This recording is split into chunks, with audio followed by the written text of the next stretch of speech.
Hello students, હું છું હિરેન રાજગુરુ અને આજે આપણે જોવાનું છે બીકોમ સેમ 6નું જે છે એ કોર્પોરેટ અકાઉન્ટિંગ 2 કે કંપનીલક્ષી હિસાબી પદ્ધતિ 2.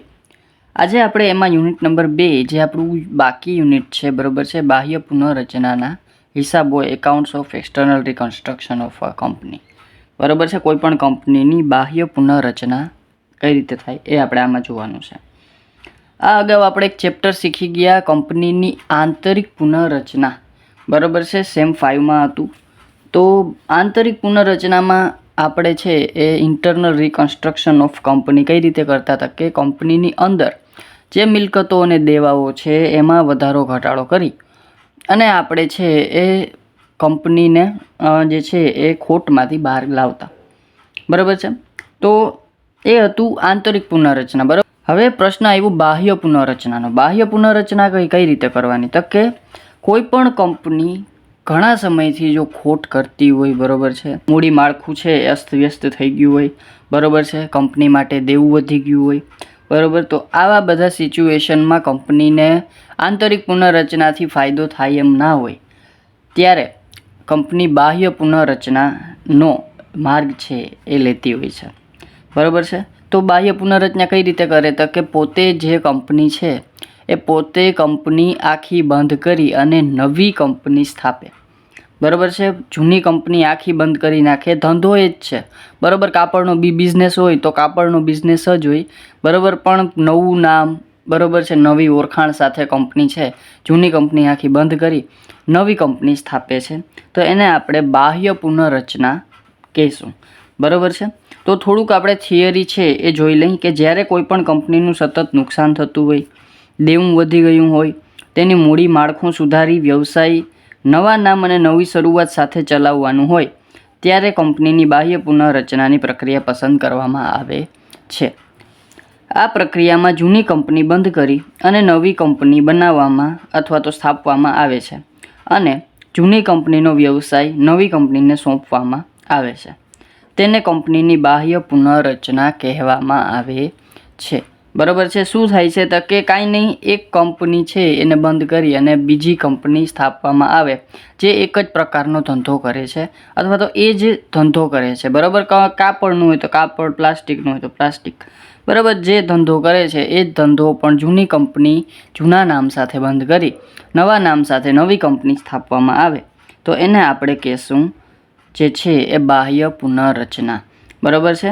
તો આ પુનઃરચનાનો આપણો અર્થ, બરાબર. તો આ ચેપ્ટર આપણે એક્ઝામમાં 10 માર્ક્સમાં પૂછાવાનું છે, અથવામાં એક દાખલો હશે, બરાબર છે. દાખલા આપણે યુઝ્યુઅલી અત્યાર સુધી જે સંયોજન અને સમાવેશના હિસાબો પહેલું ચેપ્ટર જે એને બી જોયું છે, બરાબર. જો તમે ના જોયું હોય તો ડિસ્ક્રિપ્શનમાં તમને એની પણ લિંક મળી જશે, બરાબર છે. બધા ચેપ્ટર એકબીજા સાથે સંકળાયેલા છે, બરાબર છે. એક આવડશે તો બીજું આવડશે, બીજું આવડશે તો ત્રીજું આવડશે, એવા પ્રકારના ચેપ્ટર્સ છે, બરાબર છે. એટલે મેં આ ચેપ્ટર છે એ લાસ્ટમાં રાખેલું છે. એકદમ ઇઝી ચેપ્ટર છે, બરાબર છે. અને જો તમને પહેલું ચેપ્ટર એ ને બી ભાગ આવડતો હશે અથવા તો થોડો કોન્સેપ્ટ પણ તમને એનો ખબર હશે તો પણ તમને આ ચેપ્ટર ઇઝીલી આવડી જશે. મારી પાસે જે છે એ BS શાહની પ્રકાશન છે, બરાબર, જેમાં માત્ર 4 ઉદાહરણ અને 8 દાખલા આપેલા છે, બરાબર. એટલે એ પૈકી આપણે છે એ 4 થી 5 ક્વેશ્ચન્સ જોશું જે સ્વાધ્યાયના છે, બરાબર છે. અને એકદમ ઇઝી છે, તમે એક વખત જોશો એટલે તમને બધી વસ્તુ સમજાઈ જશે, બરાબર છે. ચાલો વળી પાછા આપણે આપણા ઇન્ટ્રોડક્શનમાં આવી જઈએ. હવે એના ફાયદા શું છે, બરાબર, કે ભાઈ બાહ્ય પુનઃરચના તમે કરો તો એના ફાયદા આપણને શું મળે, બરાબર. તો આ તમે એક્ઝામમાં થિયરી તો છે નહીં પણ કદાચ તમને ઇન્ટરનલ જે એક્ઝામ છે એમાં કદાચ તમને કામ આવી જાય, બરાબર છે. નવી શરૂઆત કંપનીએ કરવી, બરાબર છે. કંપનીની એક નવી શરૂઆત થાય છે, જે જૂના ગોટા છે એ બધા વીટાઈ જાય, બરાબર. કંપની એક નવી શરૂઆત કરે, એકડે એકથી છે એ આપણે બધું ઘૂંટવાનું થાય. નુકસાન અને દેવું દૂર થાય, બરાબર છે. એટલે કે જે જૂની કંપનીના દેવા હતા એ દેવા હવે રહેશે નહીં, બરાબર છે. એ દેવા દૂર થશે, બરાબર છે. પછી જે ધંધો ચાલુ રહે, આપણે જે ધંધો કરીએ છીએ એ ધંધો આપણો ચાલુ રહે છે, બરાબર છે. ધંધો બંધ થતો નથી. વિશ્વાસ અને કાર્યક્ષમતામાં વધારો થશે. મેં તમને કીધું કે નવી કંપની છે, તો નવી કંપનીમાં નવું નામ છે અને જે જૂના આપણા જે ગોટા હતા અથવા તો જૂના જે આપણા ભૂલ હતી અથવા તો જે હતું તે હવે રહેશે નહીં, બરાબર. જેથી કરીને શેર હોલ્ડરોમાં એક વિશ્વાસ આવશે કે ભાઈ આ જે છે એ હવે ફાયદો કરશે, બરાબર છે. તો એ છે એ વિશ્વાસ એક શેર હોલ્ડરોમાં આવે અને જે કાર્યક્ષમતા છે એમાં વધારો થાય, બરાબર છે. તો આટલા ફાયદા છે એ આપણને થાય છે. હવે આપણે આ ચેપ્ટરના મુખ્ય હિસ્સા ઉપર આવીએ કે પ્રક્રિયા એટલે કે ચેપ્ટરમાં છે શું કરવાનું શું છે, તો કે ભાઈ કાંઈ નથી, જૂની કંપની બંધ કરવી એટલે કે એનું લિક્વિડેશન કરવાનું છે, બરાબર. એટલે કે ચોપડા બંધ કરી અને નવી કંપનીમાં નોંધ કરવાની છે, બરાબર છે. જૂની કંપની બંધ કરી નવી કંપનીમાં નોંધ કરવાની છે, જે આપણે સંયોજનમાંય કરતા હતા અને સમાવેશમાંય કરતા હતા, બરાબર છે. સંયોજન કરતાં વધારે સમાવેશમાં કરતા હતા કે ભાઈ જૂની કંપની જે બંધ કરી અને નવી કંપનીમાં એ છે એ શું થઈ જાય છે, સમાવેશ થઈ જાય છે, બરાબર છે. એક મોટી કંપની છે નાની કંપનીને આવરી લે છે, બરાબર. તો એના માટે નાની કંપનીને પહેલાં બંધ કરી અને એના દેવા મિલકતો મોટી કંપનીમાં લઈ જવાના. તો એ જ વસ્તુ આપણે આમાં કરવાની થશે કે જૂની કંપનીના દેવા મિલકતો બંધ કરી, બરાબર. એના રૂલ હશે, આપણને કીધા હશે કે ભાઈ આ વસ્તુ તમારે કરવાની છે, તો એ વસ્તુ આપણે કરી અને જૂની કંપની બંધ કરી અને નવી કંપની આપણે સ્થાપવાની થશે, બરાબર છે. હવે દાખલો કઈ રીતે પૂછાય છે, તો દાખલો આપણે જે રીતે સમાવેશમાં છે એ જ રીતના દાખલા આપણને પૂછાય છે કે જૂની કંપનીના ચોપડે જરૂરી ખાતા, બરાબર. જૂની કંપની એટલે કે આપણે જે બંધ કરવાની કંપની છે એ જરૂરી ખાતામાં મુખ્યત્વે જો હું બુકની વાત કરું તો બુકમાં આપણને મુખ્યત્વે બે જ ખાતા પૂછે છે, માલ મિલકત નિકાલ ખાતું અને ઇક્વિટી શેર હોલ્ડરોનું ખાતું. આ બે જ ખાતા મોટા ભાગે પૂછે છે, બરાબર છે. મેં 8 દાખલા અને 4 એક્ઝામ્પલની વાત કરું છું, બરાબર છે. પણ આપણે તૈયારી બધેની રાખવાની છે, બરાબર. એટલે કે જે આપણે જૂના ચેપ્ટર્સમાં છે એવી રીતે 5 ખાતા આપણે જરૂરી બનાવીએ છીએ, એ ખાતા આપણે તૈયાર રાખવાના, 5 ખાતા, બરાબર છે. કયા કયા? તો કે માલ મિલકત નિકાલ ખાતું, નવી કંપનીનું ખાતું, નવી કંપનીના ઇક્વિટી શેરનું ખાતું અથવા તો નવી કંપનીના શેરનું ખાતું, રોકડ ખાતું અને 5મા નંબરમાં આપણે જે છે એ શેર હોલ્ડરોનું ખાતું, બરાબર. આ 5 ખાતા આપણે છે એ તૈયાર રાખવાના થશે. કયા કયા? કે માલ મિલકત નિકાલ, નવી કંપની, ઇક્વિટી શેર, રોકડ અને શેર હોલ્ડરો, બરાબર. મોટા ભાગે પૂછાશે નહીં, પૂછાશે માત્ર આ બે જ ખાતા અને વધારે પડતા માલ મિલકત નિકાલ ખાતું જ પૂછાશે, કારણ કે 10 જ માર્ક્સનો ક્વેશ્ચન છે અને જે છે એ એક ફરજિયાત તમને હશે એ હશે કંપનીનું નવું પાકું સરવૈયું, કારણ કે પુનઃરચનાના હિસાબો છે એટલે નવી કંપનીનું પાકું સરવૈયું તો ફરજિયાત તમને પૂછશે જ, બરાબર છે. હવે આ ત્રણેય ઓપ્શનલ છે, એમાંથી શું પૂછે ખબર નહીં. જૂની કંપનીના ચોપડે જરૂરી ખાતા, જૂની કંપનીના ચોપડે આમ નોંધ, હમણાં આપણે જોશું, બરાબર છે. જોકે બહુ રેર કેસમાં માત્ર ઉદાહરણ નંબર 4 છે ને એ એક જ છે જેમાં તમને જૂની કંપનીના ચોપડે આમ નોંધ પૂછેલી છે, બીજે ક્યાંય પૂછેલી નથી, બરાબર. એટલે કે બહુ રેર કેસમાં તમને જૂની કંપનીના ચોપડે આમ નોંધ પૂછશે. નવી કંપનીના ચોપડે શરૂઆતી આમ નોંધ આ દરેક વખતે પૂછી લે છે, એટલે મોટા ભાગના દાખલામાં તમને નવી કંપનીના ચોપડે આમ નોંધ છે એ પૂછેલી છે અને નવી કંપનીનું પાકું સરવૈયું દરેક દાખલામાં તમને પૂછેલું છે, બરાબર છે. તો આ વસ્તુ છે તમને આવી રીતે 4 સ્ટેપમાં પૂછી શકે. જૂની કંપનીના ચોપડે ખાતા અને આમ નોંધ અને નવી કંપનીના ચોપડે નવી કંપનીના ચોપડે આમ નોંધ અને નવી કંપનીનું પાકું સરવૈયું. આ 4માંથી કોઈ પણ રીતે પૂછી શકે છે, બરાબર છે. ચાલો હવે આ તો આપણે આવ્યું કે કઈ રીતે આપણને ક્વેશ્ચન પૂછાવાનો છે.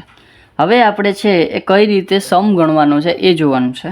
સમ માટે આપણે 4 સ્ટેપ રાખવાના છે, બરાબર છે. પહેલાં તો આપણે જે છે જે રીતે આપણે પહેલાં બીજા ચેપ્ટરમાં કર્યું છે એવી જ રીતે ખરીદ કિંમતની ગણતરી પહેલાં, કારણ કે અહીંયા તમને આ ચેપ્ટરમાં તમને અવેજ આપી જ દેશે કે ભાઈ આટલા ઇક્વિટી શેર, આટલા પ્રેફરન્સ શેરના બદલામાં ઇક્વિટી શેર કે આટલા તમારા બીજા રીતે જે છે એ પૈસા આપવાના થશે, બરાબર છે. તો અવેજ તમને આપી દેશે એટલે તમારે માત્ર ખરીદ કિંમતની પહેલાં ગણતરી કરવાની રહેશે, પછી તમારે ચોખ્ખી મિલકતોની ગણતરી કરવાની રહેશે. ચોખ્ખી મિલકતો તમને ખબર છે કઈ રીતે, તો કે જેટલી નવી કંપની મિલકતો લે છે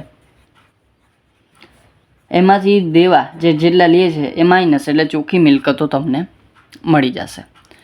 પછી છે એ બે ઉપરથી તમારે પાઘડી અને મૂડી અનામત લેશું. તો પાઘડી અને મૂડી અનામતમાં હું પાછું એક ક્લિયર કરી દઉં, બરાબર છે, કે પાઘડી ક્યારે અને મૂડી અનામત ક્યારે. તો હવે જુઓ, પાઘડી શું છે તો કે અદૃશ્ય મિલકત છે. શું છે? અદૃશ્ય મિલકત છે. તો તમારી મિલકતો કરતાં ખરીદ કિંમત વધારે હોય, દાખલા તરીકે આ મિલકતો છે, એના કરતાં તમે વધારે ચૂકવો, બરાબર, તો વધારે ચૂકવણી તમે અહીં સુધી કરી, બરાબર, તો કાંઈક અદૃશ્ય તમે ચૂકવણી કરી છે, મિલકતો કરતાં વધારે ચૂકવણી કરી છે, તો એ તમારી શું થશે તો કે પાઘડી થશે. હવે એનાથી ઉલટું, જો તમે મિલકતો કરતાં ઓછી ચૂકવણી કરી છે, મિલકતો કરતાં શું કરી છે? ઓછી ચૂકવણી કરી છે, અહીંયા સુધી ચૂકવણી કરી છે, તો તમારે વધારાની શું હશે? અનામત હશે. બરાબર છે. આ મિલકતો છે, વધારે ચૂકવણી હોય, ખરીદ કિંમત વધારે હોય તો પાઘડી, ખરીદ કિંમત ઓછી હોય તો મૂડી અનામત. બરાબર છે. ચાલો, આ વસ્તુ ક્લિયર થઈ ગઈ. બરાબર, પાઘડી ક્યારે, મૂડી અનામત ક્યારે? જો ખરીદ કિંમત વધારે હોય મિલકત કરતાં તો તમારી પાઘડી, અને ખરીદ કિંમત ઓછી હોય મિલકતો કરતાં તો મૂડી અનામત.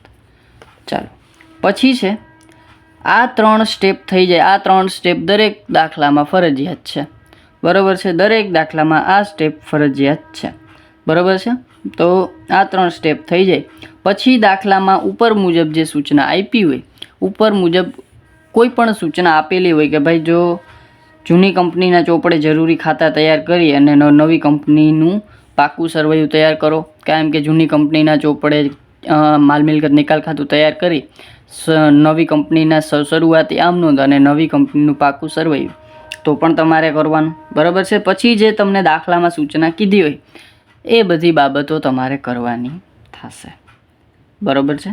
ચાલો, હવે આપણે જૂની કંપનીના ચોપડે આમ નોંધ, બરાબર, પહેલાં જોશું, પછી નવી કંપનીના ચોપડે આમ નોંધ જોશું. જૂની કંપનીના ચોપડે આમ નોંધ આપણે આમ તો શીખેલી છે, બરાબર છે, પણ છતાંય અને દાખલામાં હવે નહીં આવે, બરાબર છે. દાખલામાં મેં છે એવો દાખલો લીધો નથી, કારણ કે એક્ઝામ્પલ 4 એક જ એવો દાખલો છે જ્યાં જૂની કંપનીના ચોપડે આમ નોંધ છે, બરાબર છે. તો પહેલાં શું કરવાનું તો કે મિલકતો બંધ કરીને માલ મિલકત નિકાલ ખાતે લઈ જવાની. તો પહેલાં મિલકતોના ખાતા બંધ કરી માલ મિલકત નિકાલ ખાતે લઈ જતા શું આવે તો કે મિલકતોની બાકી શું હોય તો કે ઉધાર હોય તો એને જમા દઈ દેવાની, તો મિલકતો ખાતે જમા, અને ક્યાં લઈ જવાની તો કે માલ મિલકત નિકાલ ખાતે ઉધાર, બરાબર છે. માલ મિલકત નિકાલ ખાતાનો એક આપણે એક્ઝામ્પલ જોશું. પછી દેવાના ખાતા બંધ કરી અને માલ મિલકત નિકાલ ખાતે લઈ જતા, બરાબર. આમાં મિલકતોમાં બધી મિલકતો ચોપડે કિંમતે જ આપણે રાખવાની થશે. ચોપડે એટલે જે લખેલી કિંમત હશે એ જ આપણે ધ્યાનમાં દેવાની થશે, બરાબર છે. પછી એવી જ રીતે મિલકતો બંધ થઈ ગઈ, પછી દેવાના ખાતા બંધ કરી અને માલ મિલકત નિકાલ ખાતે લઈ જતા. તો કઈ રીતે તો કે દેવા ક્યાં હોય તો કે દેવા હોય, દેવાની જમા બાકી હોય, તો એને બંધ કરવા માટે મારે એની ઉધાર બાકી દેવી પડે, તો દેવા ખાતે ઉધાર. એમ બેન્ચર હોય, લેણદારો હોય, દેવી હુંડી હોય, બરાબર, તો ઘણા બધા દેવા હોઈ શકે. એ બધા દેવાને તમારે ઉધાર કરી ક્યાં લઈ જવાના? માલ મિલકત નિકાલ ખાતામાં જમા બાજુ, બરાબર છે. આ બીજી આમ નોંધ. અને મારી પાસે એક માલ મિલકત નિકાલ ખાતાનો નમૂનો છે, હું લઈ લઉં, બરાબર, જેથી કરીને શીખવું થોડુંક ઇઝી પડે. ચાલો, આવી ગયું, બરાબર. તો માલ મિલકત નિકાલ ખાતું કંઈક આવી રીતનું બનશે આપણું, બરાબર છે. જે યંત્રો, જે મિલકતો આપણે બંધ કરવી છે એને આપણે ઉધાર બાજુ લઈ અને મિલકતનું ખાતું શું કરી નાખશું? જમા કરી નાખશું, બરાબર. આ પહેલી આમ નોંધ. અને ચોપડે કિંમત એટલે કે જે આપણને ચોપડે કિંમત કીધી હશે, એટલે કે જે પાકા સરવૈયામાં આપણની કિંમત હશે એ જ આપણે લેવાની થશે. એવી જ રીતે દેવા બંધ કરી, બરાબર, 12% ડિબેન્ચર, લેણદારો, આ બધા બંધ કરી અને આપણે માલ મિલકત નિકાલ ખાતામાં જમા બાજુ આપી દેશું, અને એ પણ ચોપડે કિંમતે.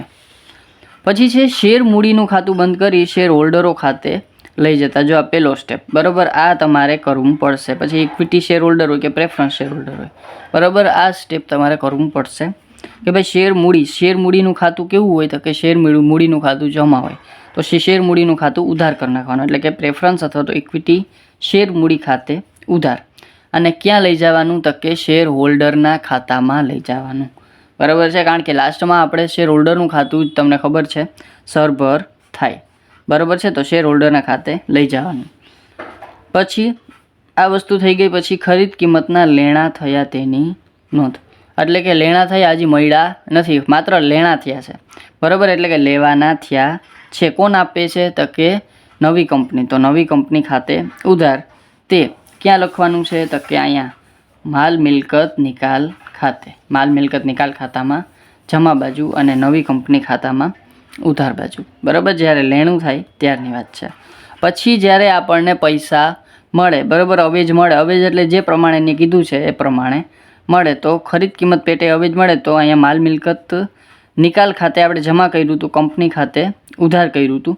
હવે આપણે અવેજ મળે છે એટલે જે આવે એ ઉધાર. બરાબર, હવે રોકડ આવે, ઇક્વિટી શેર આવે, પ્રેફરન્સ આવે, જે આવે એના ખાતે ઉધાર અને તે નવી કંપની ખાતે. બરાબર છે, આપણને મળશે એટલે નવી કંપની ખાતે આપણે શું કરશું? જમા કરશું.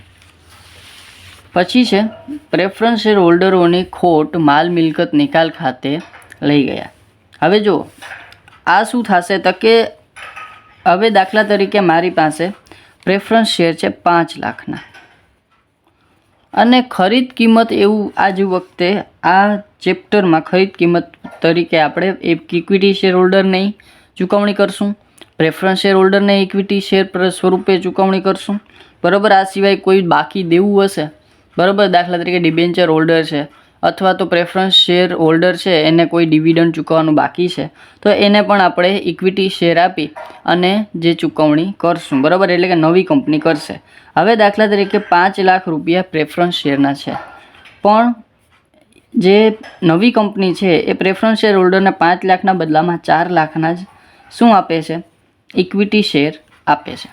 તો એવી સિચ્યુએશનમાં શું થશે? તો કે પ્રેફરન્સ શેર હોલ્ડરોની રોકાણ કેટલું હતું? 5 લાખનું, પણ એને મળ્યા છે કેટલા? 4 લાખ. તો એને ખોટ કેટલી થઈ? તો કે 1 લાખ. હવે જે પ્રેફરન્સ શેર હોલ્ડર છે એ કંઈ આપણા સીધા માલિકો તો છે નહીં, બરાબર, તો એની ખોટ છે એને આપણે માલ મિલકત નિકાલ ખાતામાં અલગથી જમા બાજુ બતાવશું, પ્રેફરન્સ શેર હોલ્ડરોની ખોટ તરીકે. બરાબર છે, તો અહીંયા આપણે શું કરશું? તો કે પ્રેફરન્સ શેર હોલ્ડરો ખાતે ઉધાર, કારણ કે એ લોકોની ખોટ છે, અને માલ મિલકત નિકાલ ખાતે જમા. બરાબર, કારણ કે શેર હોલ્ડરોની ખોટ ક્યાં આવે? માલ મિલકત નિકાલ ખાતામાં જમા બાજુ. બરાબર છે, તો આ વસ્તુ એક આપણે નવી છે, આમાં ધ્યાનમાં રાખવાની છે. માલ મિલકત નિકાલ ખાતાની ખોટ ઇક્વિટી શેર હોલ્ડરો ખાતે લઈ જતા. હવે આ તો મોટા ભાગે જો ખોટ હોય તો, કારણ કે ખોટ જ હોય, નકર તો કોઈ કંપની શું કામ બંધ કરે? બરાબર, એટલે માલ મિલકત નિકાલ ખાતામાં મોટા ભાગે ખોટ જ હશે.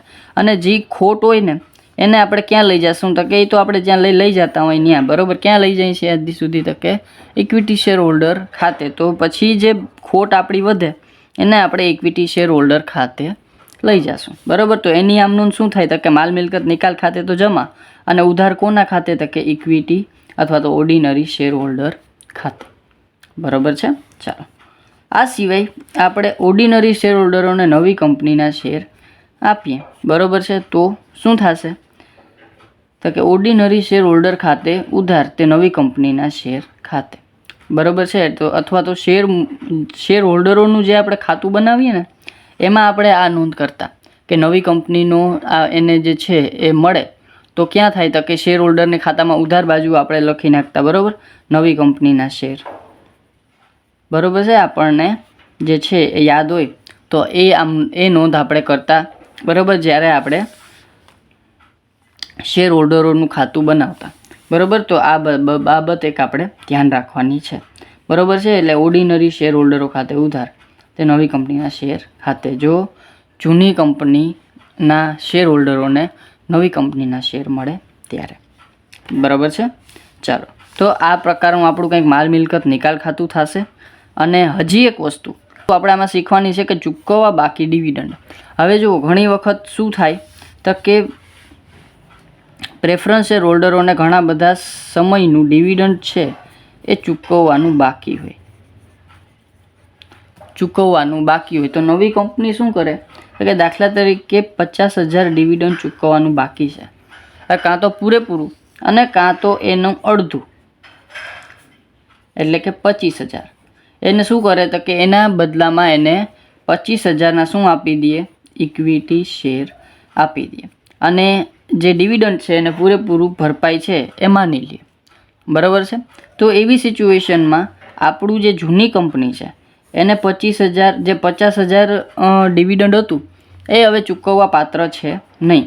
25,000 એને ચૂકવાઈ ગયા, તો હવે એ આપણી મિલકત થશે અને ચૂકવવા બાકી ડિવિડન્ડ હવે જે ચૂકવવા પાત્ર હતું હવે નથી.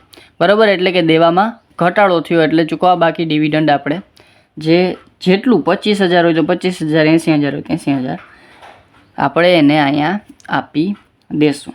બરાબર છે. જેટલું ચૂકવશે નવી કંપની એટલું આપણે માલ મિલકત નિકાલ ખાતામાં ઉધાર બાજુ આપી દેશું. બરાબર, એક આ પોઈન્ટ પણ આપણા માટે નવો હતો.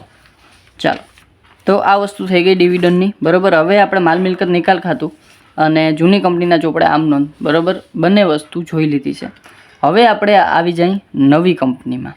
તો નવી કંપનીમાં આપણે પહેલાં તો શું કરવું પડશે તો કે આમ નોંધ. એકદમ ઇઝી આમ નોંધ છે, નવી કંપનીના ચોપડે પણ આપણે કરતા આવ્યા છીએ. બરાબર છે. તો નવી કંપનીના ચોપડે આમ નોંધ મોસ્ટ ઓફ 5 આમ નોંધ તો ઇનફ છે. બરાબર છે, 5 આમ નોંધ તો ઘણી થઈ જશે. પહેલી આમ નોંધ છે ધંધાની ખરીદી કરી અને તેની નોંધ. તો અહીંયા પણ આપણે ખરીદી અંગેની નોંધ છે એ કરશું. બરાબર, શું થશે તો કે ખરીદ ખાતે ઉધાર અને તે ભારત લિમિટેડના લિક્વિડેટર ખાતે. બરાબર છે, આપણે શીખી ગયા, આપણે ચેપ્ટર 1 એના બીમાં શીખી ગયા. બરાબર, આ બાબત આગળ વધી. બરાબર, પહેલી આમ નોંધ થઈ ગઈ. જે ખરીદ કિંમત હોય એ ખરીદ કિંમત આપણે લેશું. કરાર મુજબ જૂની કંપનીની મિલકતો અને દેવા લઈ લેતા. હવે આ આમ નોંધ પણ આપણે જોઈ કે ભાઈ જેટલી આપણે છે મિલકતો લીધી, બરાબર, એ મિલકતો ખાતે ઉધાર અને જેટલા દેવા લીધા એ દેવા જમા. બરાબર છે. અને જે છે એ ખરીદ કિંમત લાસ્ટમાં આપણે એમાં શું કરી નાખવાની છે તો કે એડ કરી નાખવાની છે.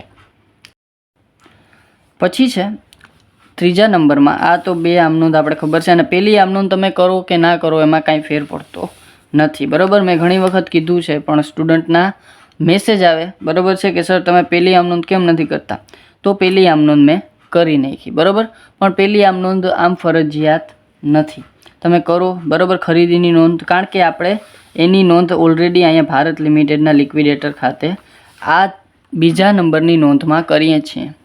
બરાબર છે, એટલે 2 વખત નોંધ આપણે કરવી પડે. એના કરતાં અહીંયા આપણે ના કરીએ તો એના આપણે જે છે એ અહીંયા નોંધ આમે કરીએ છીએ બીજીમાં. બરાબર છે, અને કરવી જ પડે. બરાબર, એટલે આ આમ નોંધ તમે કરો કે ના કરો કાંઈ ફેર પડતો નથી.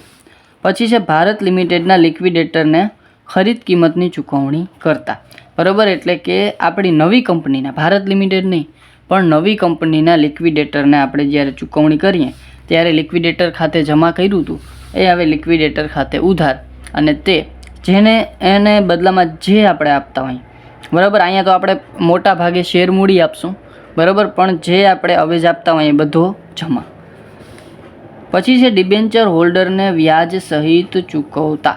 બરાબર, ડિબેન્ચર હોલ્ડરને જ્યારે ચૂકવણી કરવાની થાય ત્યારે આપણે એને ચૂકવશું. બરાબર, શું થશે તો કે ડિબેન્ચર હોલ્ડરની બાકી જમા હોય એને ઉધાર કરી 10%ના ડિબેન્ચર ખાતે ઉધાર, અને તે જે પ્રમાણે ચૂકવતા હોય, બેંક ખાતે ચૂકવતા હોય, શેર મૂડી આપીને ચૂકવતા હોય, કે જે હોય તે આપણે ચૂકવતા હોય, તો એ છે એ જમા. પછી છે 5મા નંબરમાં કે જે આપણું બંધ થાય છે કંપની, એની અવેજમાં અથવા તો એના બદલામાં આપણે વિસર્જન ખર્ચ ચૂકવીએ તો શું થશે તો કે ખર્ચ ખાતે ઉધાર તે બેંક ખાતે, અને આપણે એના બદલામાં વિસર્જન ખર્ચ ચૂકવીએ એટલે આપણા ઇમેજમાં વધારો થશે. બરાબર, એટલે કે આપણી પાઘડીમાં શું થશે, વધારો થશે. બરાબર, તો પાઘડીમાં પણ આપણે એને એડ કરવું પડશે. બરાબર, પાઘડીમાં પ્લસ કરવાનું જ્યારે નવી કંપની જે છે એ વિસર્જન ખર્ચ ચૂકવતું હોય ત્યારે. આ સિવાય એક આમ નોંધ આપણને હજી પૂછી શકે. બરાબર, એક આમ નોંધ હજી આવી શકે કે જ્યારે ડિરેક્ટરો, બરાબર, અથવા તો કંપનીના સંચાલકો અથવા તો શેર હોલ્ડરો શું કરે તો કે કંપનીના બાકીના શેર કાં તો ભરપાઈ કરે અને કાં તો ખરીદી કરે.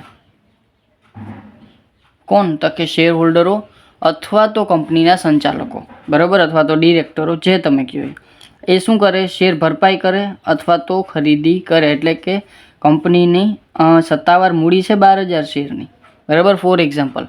તો જે બાકીના શેર છે, બાકીના શેર ઇન ધ સેન્સ કે 8,000 કે 9,000 શેર છે એ હજી સુધી થયા છે, બરાબર, ભરપાઈ થયા છે, અને 3,000 શેર બાકી છે. તો 3,000 શેર હવે કોણ લઈ લેશે? ડિરેક્ટરો, શેર હોલ્ડરો અથવા તો તમે સંચાલકો જે કહો એ 3,000 શેર લઈ લેશે. મોટા ભાગના દાખલામાં આ પોઈન્ટ છે, બરાબર. તો એની આમ નોંધ શું થશે? તો કે કાંઈ નહીં, તો કે બેંક ખાતે ઉધાર, જેટલું રૂપિયા લઈએ એટલા, અને તે કોના ખાતે? તો કે શેર મૂડી ખાતે, બરાબર છે. બસ આ આમનો દરેક વખતે હશે. તો આ થઈ જશે આપણી છઠ્ઠી નોંધ, બરાબર. તો 6 નોંધ થશે, બરાબર. મોટા ભાગે મેં તમને કીધું એ પ્રમાણે કે જૂનામાં જેમ આપણે કરતા હતા એમ જ કરવાનું છે.